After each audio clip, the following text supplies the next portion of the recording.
everyone, welcome to Saucy Cat. My name's Zoe and I've been in kind of a dumpling craze lately, and I've also been in the mood for soup. So this next dish seemed like the perfect combination to ease both of those cravings, which is why today we are making vegan wonton soup. Let's get into it. Begin by soaking a handful of dried shiitake mushrooms in hot water. We'll soak those for about 20 minutes, which is the perfect amount of time to start our soup. So let's mince a couple cloves of garlic and a bunch of green onion. Place a large pot onto the stove and heat up some sesame oil on medium-high. Add the garlic and green onion and sauté for about 1 minute. Pour in some vegetable broth and bring it to a dull simmer.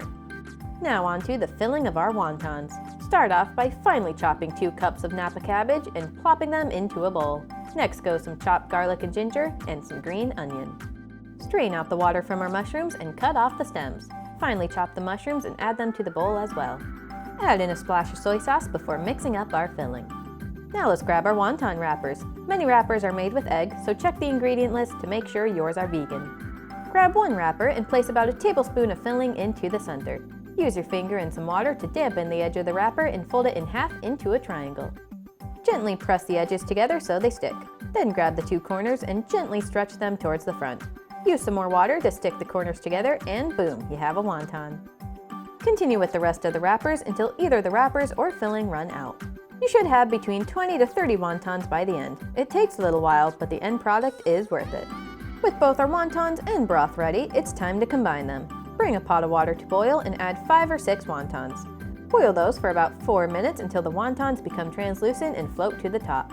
You can also boil the wontons straight in the soup, but this way you can cook just enough for 1 serving.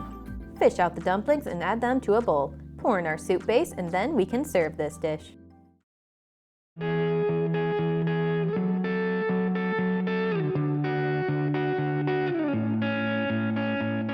Now this is very hot right now, so there is no way I'm going to eat the whole thing in 1 bite.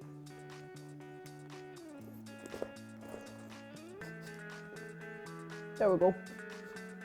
Both our wonton filling and our broth is really simple, but that's kind of the joy of this dish. It's just a nice warming thing, perfect for when you're sick or cold or just feeling down.